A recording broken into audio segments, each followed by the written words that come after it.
Welcome everybody, this is Kevin Miller again, President of Vision Bound International. Welcoming you to a webinar, one of our first webinars in the series of 10 or 12 about how to become an effective leader. And I hope that you were able to watch the introduction video first so that you know about the tools. We're back in my garage. We're talking about the tools that we need to be a great leader. And if you remember, I talked about we're trying to fill your leadership toolbox. So this webinar is about becoming an effective listener. Folks, there's hardly anything that you can do more in your life to be successful as a business person, in a marriage, in a family, with friends, than becoming a great listener. And there's a big difference between hearing and listening. I think you know that. I can hear you. I can hear a customer and not really listen to them. So in this webinar, we're going to learn about the power of empathic listening, of listening deeply enough to really understand. And that is what builds relationships. In fact, if I could make a couple of analogies, being a great listener is like applying Miracle-Gro. This is a fertilizer that I use in my garden, Miracle-Gro, because every time I put it on my plants, they grow better. Well, this is like listening. It's like Miracle-Gro for your relationships and your business. The more you listen, the more things grow, the more that relationships grow. So again, it's symbolic, but it is a tool to put in your toolbox to be a great listener. So I also want to make the analogy that listening is so important that it's like a power tool. It works for everything. It makes everything better. So listen to what happens when I use this power tool.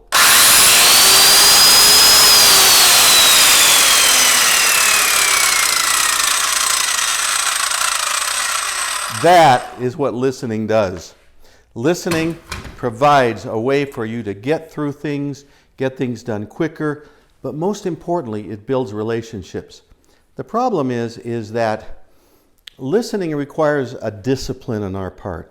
We have to learn to close our ears and open our hearts. Well, we keep our ears open, but we keep our heart open, and we try to listen empathically. Now, what we're going to learn is there's different types of listening for different situations. If it's just facts that people want, just listen for the facts that they need and give them the facts. But if there's emotion involved, you need to listen with empathy, to listen deeply and understanding. The problem is that we sometimes get our ears plugged. And here's some Q-tips. And what that means is that we get our ears so full of stuff of our own that nobody's words can get through. So we have to clean that out and clean out our own thoughts sometimes to listen the type of listening that we really need to get the job done. So welcome to this workshop on effective listening.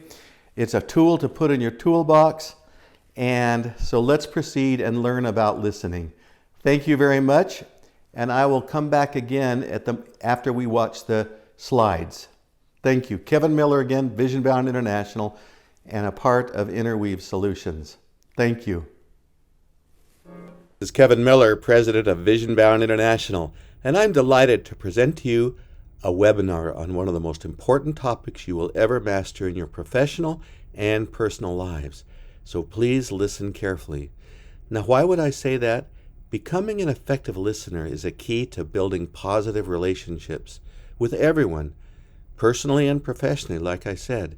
So please download the handout and print it off if you can. But if not, you will see images of it appear on the screen. So let's go ahead and continue. So the question is, are we hearing or really listening? And there's a big difference. I can hear you, but not really listen to you. And that is what we're going to learn today, is how do we turn regular hearing into effective listening? Now, the problem is when many people think of listening, I know what I do, I think of ears. Listening is listening with your ears. But actually, listening is much deeper than that. In fact, we can learn something from the Chinese character for listening. Take a look at this screen.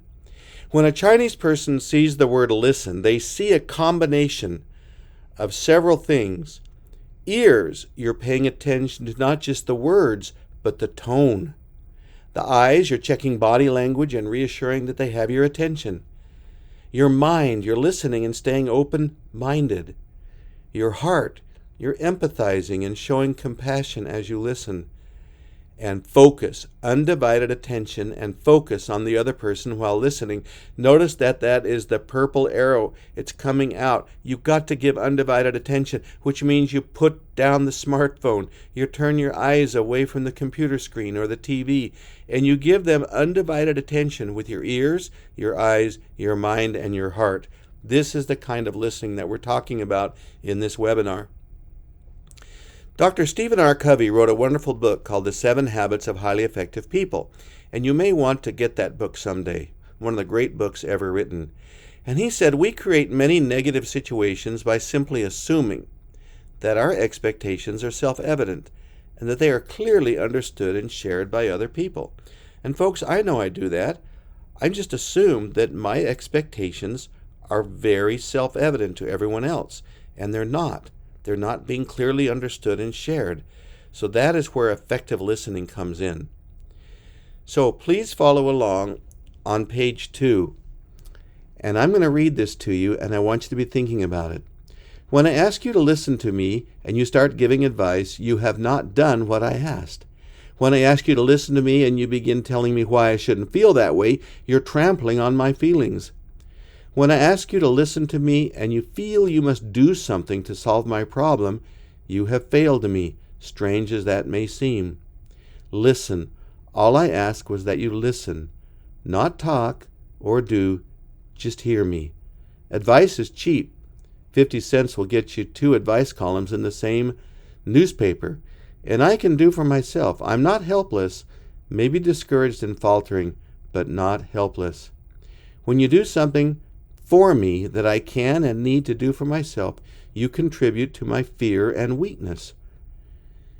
But when you accept as a simple fact that I do feel what I feel, no matter how irrational, then I can quit trying to convince you and get about the business of understanding what's behind this irrational feeling. And when that's clear, the answers are obvious and I don't need advice. Irrational feelings make sense when we understand what's behind them. So please listen and just hear me. And if you want to talk, wait a few minutes for your turn and I'll listen to you.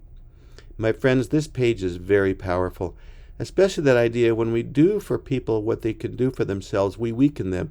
If we routinely do for our children what they can and need do for themselves, we will weaken them. And it's the same with our customers or anyone else in our lives. We just need to listen and try to deeply appreciate and understand what they're saying. So here's an interesting statement. I know you believe you understand what you think I said, but I'm not sure you realize that what you heard is not what I meant. I do this all the time, folks. I think it's just, I talk and I think people understand what I said, but I don't know if that's really true. So we're going to learn how to listen in a way that the other person really feels understood and we get to what we really need to. So a really good way to look at this is this basic communication model. There's the sender and the receiver and the message. The sender has to encode the message before he or she sends it. And how do they encode it? Well, they encode it through their experiences, emotions, paradigms, which is your frame of reference. Your language can be verbal and nonverbal, culture, religion, upbringing, attitudes, age and demographics, and many other things. So the sender encodes it and sends it. It can be sent verbally, it can be sent electronically, but best in this situation is verbally. But then the problem is the receiver now has to decode it. And they're going to decode it through a different set of experiences and emotions and paradigms and language and culture and attitudes and age and demographics and other things. So you've got the sender encoding, the receiver decoding, the message is sent, however, but this is where the problem gets messed up. What the person intended to send in code is not decoded properly unless you use feedback. So feedback is when the sender and receiver, 2 ways, say things like, this is what I think I heard you say. Is that correct? Am I understanding it correctly? Let me repeat back to you. And the sender and the receiver go back and forth until they have the same message going across and understood. Now, the problem is that some leaders become authoritarian. Authoritarian leaders believe he or she has the answers and knows what's best. I win, you lose. Tells people what to do. Look at the faces of the people around the table while the authoritarian leader is just laying it out to them. And this is actually a very terrible way to parent, to be an authoritarian parent. So this is not an effective thing. Now, when it's an emergency situation, of course, sometimes you have to jump in there and take charge. And I'll be doing a webinar on leadership later. But here's a funny cartoon. So this boss is saying, all those in favor say aye. And everybody's saying, aye, aye, aye, aye, aye. But what are they thinking? Say it ain't so. You've got to be kidding. Perish the thoughts. Heaven forbid. No, no, 1,000 times no. So no one is really agreeing with him, but because he is in such a powerful position and has been an authoritarian leader, they all are just saying what they think he wants to hear. This is not healthy. So what we all want to do, my friends, is become servant leaders. A servant leader believes that the team is better off with everyone's ideas, which is true. The servant leader asks for ideas and input and really listens to others. And together the team can agree on the best ideas. Now, it's obvious that servant leadership takes more time, and that's why I say if it's an emergency situation, it may not apply. But whenever possible, folks, if you want a good solution and teamwork, you become a servant leader. He that is greatest among you, let him be the servant of all. So in that book I mentioned by Stephen R. Covey, The 7 Habits of Highly Effective People, there are 5 habits, and habit 5 is seek first to understand, then to be understood. So you want to seek first to understand the other person before you try to be understood. Very powerful habit, and one that you want to learn, and I'm going to talk about it more in this webinar. So when should the leader talk? So here's a question. In a meeting, when discussing a problem or making a decision, when should the leader give his or her ideas? Choice number 1, at the beginning, right when you start to talk about the problem. Choice number 2, in the middle of the discussion, or choice number 3, at the end, after everyone else has had a chance to participate. And I think you can agree that number 3 is generally the best. The leader gives his or her input and ideas at the end, because everybody else needs to feel safe and they need to be able to participate, and the leader needs to listen. Because sometimes the leader will attempt to give an idea, and he might even say, this is just an idea, I have a thought here, but everybody will think that's what he wants to do. So a leader has to be very careful not to jump in with ideas and things in the middle or at the beginning. This is generally true. So I one time learned something from a woman. She had been married to her husband for like 50 years. They were like 70 years old. And she told me that my husband was a rancher and he was very much a problem solver. And she said sometimes he would come in from the field, and we had like 8 children, and he would just jump in and try to solve problems, when that's not what I needed. So she said, I made a light switch. Literally, folks, she went down to a hardware store and bought a light switch. And she wrote, light switch up, please listen to me. Light switch down, help me solve my problems. So when he came in from the field, this was sitting there on the counter. Light switch up, he knew all she needed was to him to listen to her. If the light switch was down, help me solve my problem. So he might say, honey, what do you need? Can I feed the kids? Can I take them out to play? And she would say, yes, that would be helpful. But if the light switch is up, he would just listen. In fact, they had chairs that they called listening chairs. He'd sit down in one, she'd sit down in the other, and he said, tell me what's on your mind. The light switch is up. Please listen to me. Folks, it might be something that you could use in meetings or in your relationships. I love the idea. In fact, I made one myself. So anyway, so now I want you to read along to this a little bit too, these quotes. When listening is the best remedy to loneliness, loquaciousness, and laryngitis. Wisdom is the reward you get for a lifetime of listening when you would have preferred to talk. Friends are those rare people who ask how we are and then wait to hear the answer. The golden rule of friendship is to listen to others as you would have them listen to you. The most important thing to communicate is to hear what isn't being said. Listen, or thy tongue will keep thee deaf. Wherefore, my beloved brethren, if any man be swift to hear, let everyone be swift to hear, slow to speak, and slow to wrath. That's in the Bible. So finally, at this page 3, we see that we spend a lot of time listening, almost about 42%, talking 33%, reading and writing much less. But the problem is there is a thought-speech differential. What that means is that you can listen a lot faster than I am talking right now, because the average speaking speed is about 150 to 350 words per minute, but you can listen more than twice that fast. And so what we do is we fill in that spare time with distractions. Our brain goes off to some other place while the person is talking. So to listen effectively, we've got to watch that thought-speech differential, slow down the brain, and listen carefully. So here's some principles at the bottom of page 3. We listen actively. We listen for the total meaning, and it might be nonverbal, it might be verbal. Listen with empathy, which we'll talk about.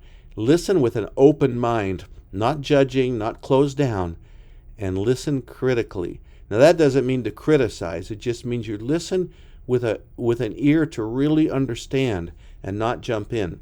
So we're going to learn more about this in the rest of this webinar. So on the next page, page 4, we first of all need to be a prepared listener. We need to be aware that each one of us has a default listening style. And it's one that we might get from the time we're children. We might even pick it up from our parents. But do we tend to be impatient? Are we anxious to solve problems? So here are some things that you might think about. Are you a prober, where you ask a lot of questions? Are you an interpreter, where you try to interpret what the person is saying? Do you rehearse everything as they're saying it? Are you a dreamer? Are you a comparer, where you're trying to compare what their life is, what they're saying, to what your experience is?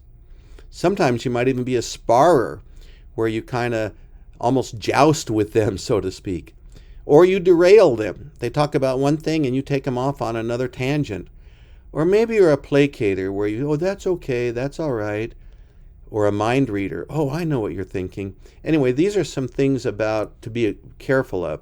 I know that I'm a derailer sometimes. I know that I'm an interpreter sometimes.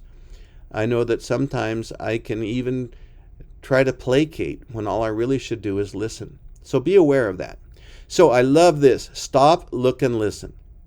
And I want everybody to say that. Stop, look, and listen. Say it again. Stop, look, and listen. Stop what you're doing. Turn and look at the person and listen with your eyes as well as with your ears. Now this is a little bit cultural. In some cultures, it's a little invasive to look too deeply at someone. So you have to adjust this to the culture that you're in. But generally, stop, look, and listen. The second key is you got to determine what kind of listening is required, because it might be listening for enjoyment, like when you listen to the radio or the TV. You might be listening for content, facts, and information. In this case, the emotion is low. But listening to validate and give emotional help, this happens when the emotion is high. So it's different types of listening. So the third key is to adjust your listening style to the need at hand.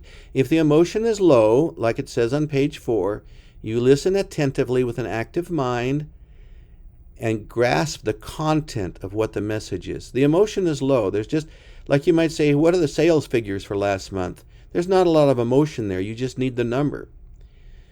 But when the emotion is high, and this is very important at the bottom, you check your autobiography at the door. You set your story, your autobiography aside, and you listen to the other person, not just for their, and you're listening to understand, not just, and you're listening until they feel understood. not just to understand. So, now here's a little analogy. Imagine a pie. Don't throw a pie in the other person's face. Advise, probe, interpret, and evaluate. That's what a pie stands for. People aren't probably needing advice unless they asked for it, so be careful not to jump in with advice. And so probing is when you start to challenge them, leading them along like you're a lawyer or something, leading them along, giving advice, probing. So advising and probing is not necessarily a good thing to do. We'll get to some more a little bit later. 6 active listening skills then is you pay attention, you withhold judgment, you reflect back what you hear the person is saying, you clarify what you heard them say, then you summarize, and then you share to get to the ideas. So that's where that comes into play. So again, stop, look, and listen. Stop, look, and listen. That is the key. So what we need to do is master empathic listening. Now, empathic listening is a very deep type of listening. It's really seeking first to understand, then to be understood, that habit 5. Empathy is deeply feeling into what the person is saying, and it is really a critical skill. So let's learn a little bit more about empathy. So back again to page 5. Remember the probing, the pie? Advise, probe, interpret, and evaluate. So the I is to interpret, the E is to evaluate. So be very careful not to throw a pie in somebody's face. Don't give advice, don't probe, don't interpret what they're saying, and try not to evaluate. Now, if the person says, I need your input, I need you to evaluate me, then that's okay. But be very careful not to throw that pie in someone's face. I know I've done it, and I've had pies thrown in my face. So the 4th key then is to master empathic listening. This is deeper than even active listening. Active listening is the process of sending back to the receiver what the listener thinks the speaker says, both in content and feelings. It helps improve understanding, and it shows interest and respect, and it validates everyone's feelings, and allows an elaboration and further exploration of feelings. And it prompts the listener to go deeper into your own mind. This is active listening. But empathic listening is even a higher form of listening than active listening. It requires you to really delve in to the other person until they feel understood. It precludes autobiographical listening of any sort. And it encourages an empathy, deeply understanding. So really, the definition of validation is being able to empathetically listen and understand another person's point of view without having to change it. That's the key, folks. Validation, you're not trying to change it. You're just trying to empathetically listen and really understand what the other person's view is and what they're saying. So there's things to do to validate with questions. There's questions and responses. Now let me tell you, the questions are the best because the questions open up the other person and allow them to speak and say what they need. So really powerful one there. Please help me understand. This is one of the best things to say to keep them listening and talking, I mean. How did you feel about that? And they might go, I was hurt, I was scared. And then you might say, well, what did you do? And then you can go into a little deeper. What would you like to do? What do you think caused the problem? What did you think when it happened? Are there any other options? What do you think the outcome will be? What would you like me to do? Would it help if I took the kids out to play? Would it help if I helped you with the dishes? Anything, but you're just using questions to try to keep them talking. Now, validating responses is really powerful. In this case, you're not judging, you're not probing, you're just saying, I'll bet that's hard. You see, that's not a question. I'll bet that's hard. So if your teenager comes in and says, my boyfriend broke up with me, you say, I'll bet that's hard. Or they come in and say, "School was so hard today, Dad." That must be frustrating. You see, these are just validating responses, and it can happen with a customer too. When somebody's having a problem with your product, wow, I'll bet that's hard. That must be frustrating. Now, the third one is very important, my friends. I think I might have felt the same way. Never ever say, "Oh, I felt the same way." No two people have ever felt exactly the same way about anything. No two people have ever felt exactly the same way. So all you can say is, "I think I might have felt the same way," and listen to my tone. I think I might have felt the same way. What a difficult position to be in. What a good way to handle that situation. "Oh, no, I know how that much meant to you." That's got to be a real challenge. I'll bet you miss her. That's an awkward situation to be in. I'm so sorry that happened to you. Folks, I could share a personal story about this. When I was 17, the girl that I was dating with, one morning, she just dumped me. She had her friend come and tell me that this girl, whose name was Debbie, didn't ever want to see me again. And folks, my world fell apart that day. In fact, I didn't even go to school. I just drove around in my car crying and trying to understand what happened. So I went home and I didn't eat dinner. My dad and mom knew something was wrong. And I just went into my bedroom and I crawled into bed. And I was crying alone. And my father, Frank Miller, quietly opened the door, and he came in and got in bed and held me tight. I don't think I've ever been held that tightly by anyone. He just put his arms around me and held me, and he didn't say anything. He just let me cry, and I cried harder and harder, and he just held me. And then finally, when I quit crying a little bit, he got out of bed and he said, "My son, I love you. And I promise you, the sun will come out. It will come out. It will be better." And he walked out of my room. And you know what? The sun did come out the next morning. I got up, went to school, saw my girlfriend with her new boyfriend, and my life went on because I knew that someone validated and understood how much I was in pain. That was the best example I personally had of validation. So, this "please tell me more" is a very powerful one. Please tell me more. And then the person will share a little more and you say, "Please tell me more." Notice it's not a question, it's a statement. "Please tell me more." And the person hopefully will open up. Now, if they shut down, then you might use some of those other questions that I showed you. How did you feel about that? What can I do to help? But "please tell me more" is a very powerful one. It's not shutting anyone down.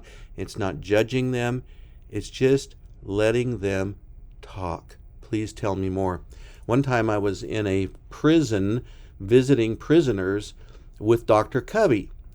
And I saw him use this so powerfully with this one prisoner who he would just listen to the man. And the man kept saying all these kinds of things. And Stephen just looked kindly at him and said, "Please tell me more." In fact, I remember one thing. The man said, "Mr. Covey, you don't understand. If they let me out of prison today, I've got to commit another crime to get back in." And Stephen just looked kindly at him and said, "Please tell me more." And he said, "Well, the guys whose drug deal went bad think I'm holding off on the money. And they said that they would get me as soon as I got out of prison, and I need to tell them where the money is." And he said, "I don't have that money." And then he said, "Not only that, but my uncle told me if he ever sees me again, he'll kill me." And then he said, "Mr. Covey, you see, prison is outside these walls.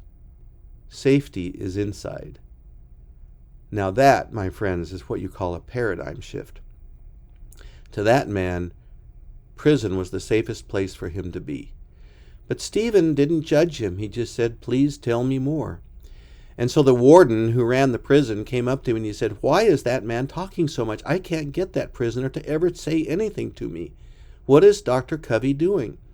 And I said, "It's not what he's doing, It's what he's not doing. He's not judging. He's not probing. He's not interpreting. He's not evaluating. Maybe for the first time in that other man's life, there's someone who cares to really understand. And all Stephen ever said was, please tell me more. So that is a very, very powerful statement, folks, to use. Try to use it. Please tell me more. Please tell me more. So let's go back to validation. What does it really mean to validate someone? Now, I know this definition is a little wordy, but validation means that we're acknowledging another person's emotions, thoughts, experiences, values, and beliefs. Validation is essential to meaningful connection, and it communicates to the other person, you are important, our relationship matters. That's simply what validation is doing. It's not trying to fix, it's not trying to give advice. It's just, you are important, our relationship matters to me. And I think that's what my father did. He just told me he loved me and held me, and it got better. So as we are continuing out, there's a little understanding continuum. And on the left, we have low attentiveness to high attentiveness. And over time is the axis along the bottom. The problem is, and this happens to me, I will be very attentive for a few moments. For instance, if my wife comes to talk to me, and all of a sudden I've got the gist of it, which means, aha, I know what she's going to say. I got it. I want you to remember, resist the gist. Don't follow that gist. Because what happens is the attention drops way down while we prepare our response. The other person is continuing to talk, and we're not listening because we're preparing our response. So then their attention goes way up because the other person needs to give us a period, a comma, a semicolon, a breath, and then we jump in with our advice, our probe, our interpreting, our evaluating. In the meantime, the person senses that we're not really listening. They can see it in our eyes. They know we've gone off preparing our own response. And folks, that is why communication breaks down. It's because people are not staying with listening long enough to let the other person really express what they're thinking. This is very, very important with your customers. The customers will talk to you, and don't jump in quickly to prepare your answer. Oh, you need to buy this product. Instead, continuing to listen to them, understand them, tell me more. And then finally, it might be time for you to jump in when they request it and offer some solutions. So there's another diagram that has been helpful to me a long time. And it has to do whether the emotion is low or high. So on the left, you've got low emotion to high emotion. And your process going across the bottom is a little different. And so what you're doing is you're listening. If their emotion is high, you need to listen until they feel understood. Not listen to understand. When the emotion is low, you listen to understand. Okay, the person comes in and says, what were the sales figures last month? And you say, oh, it was $10,000. Okay, they walk away happy. They didn't have a big emotional issue. So you listen with your ears and brain. But if they come in with high emotion, then you listen with your eyes, heart, and spirit, like we talked about. And you listen with your ears and brain, but your eyes and your heart, until they feel understood. Now, once someone feels understood, then their emotion will come down. That's what that arrow is on the right.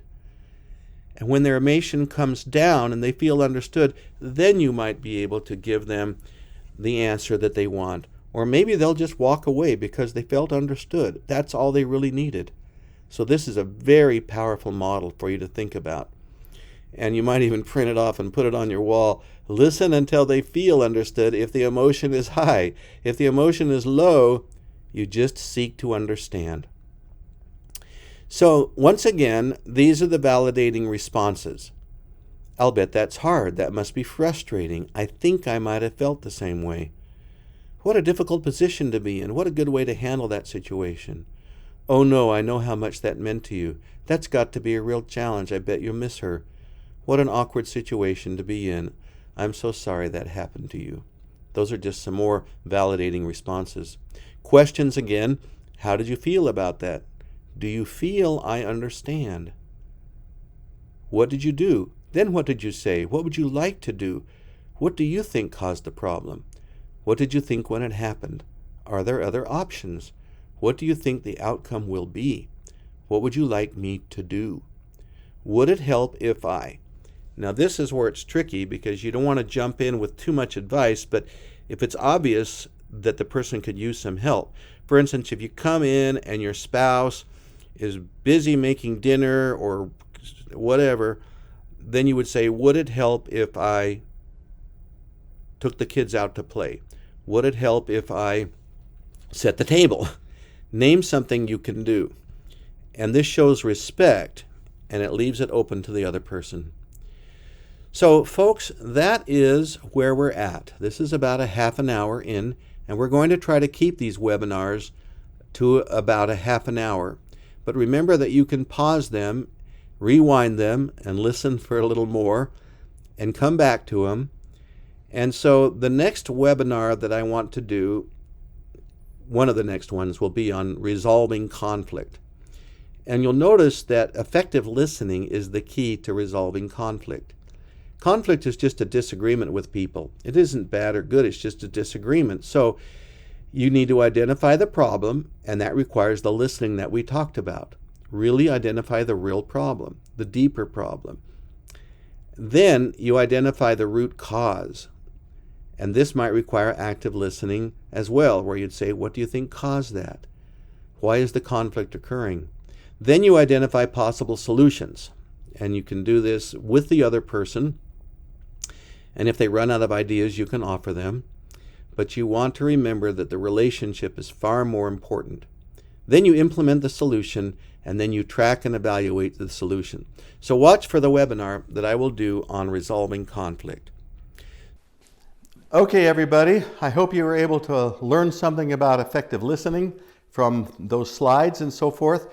And I hope that you've come up with a plan. Now remember, there's a handout packet that you were supposed to print out, if you possibly could, to guide you in this workshop. The handout packet has a page at the end about an action plan on how to be a more effective listener. So I hope that some of the things you learned gave you ideas on how to be a better listener at home, at work, with your friends, because listening is indeed that power tool that I mentioned, and it is one of the most important skills to put in your leadership toolbox. Again, Kevin Miller, thank you for watching and being a part of the Interweave Solutions Virtual Leadership Series. Bye.